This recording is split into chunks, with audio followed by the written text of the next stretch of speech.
magsasaka. Sa magkakapit.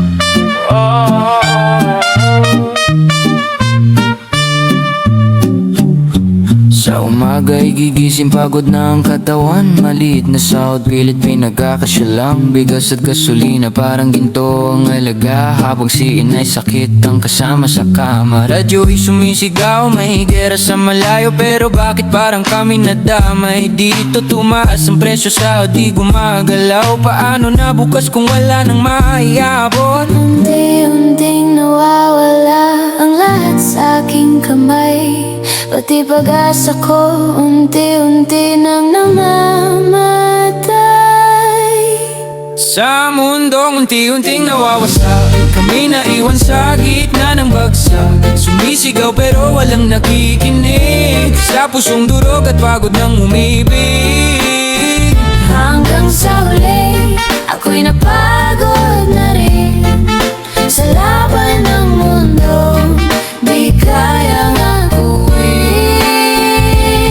Di nagtagal, guloy naging mas malala. Parang buong mundo'y nilamon ng gera. Trabaho'y nawala, pati pangarap na damay. Kahit anong hanap, wala nang maibigay. Si inay humihina, wala nang gamot. Ako'y walang magawa, puso'y naduduro. Gutom ang kalaban na di mo matalo. Kahit anong laban, ikaw ay talo. Walang pera, walang pagkain sa mesa. Kahit anong kayod, parang wala nang pag-asa. Mga taong nagbago para lang mabuhay. Dati may puso, ngayon wala nang pakialam. Dagat sa kalsada, pinipilahan na. Pusa at aso, di na kinahihiya. Ganito ba talaga pag gutom ang kalaban? Pati pagkatao mo, kaya nitong agawan. Sumisigaw ako pero walang nakakarinig. Sa mundong wasak, sino ba ang sasagip? Kung may Diyos man, sana'y di niya kami kalimutan. Kasi pati ako pagod na sa laban. Sa mundong unti-unting nawawasak,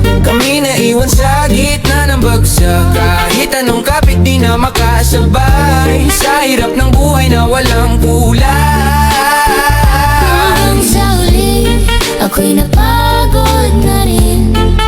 Sa laban ng mundo, di kayang aguhin.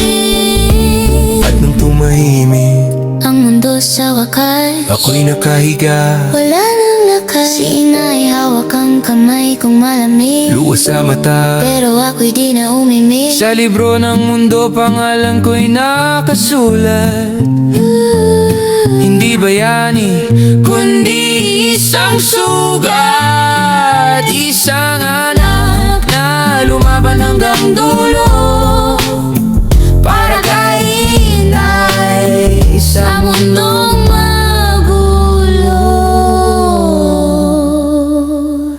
at sa huling pahina, ako'y naging alaala.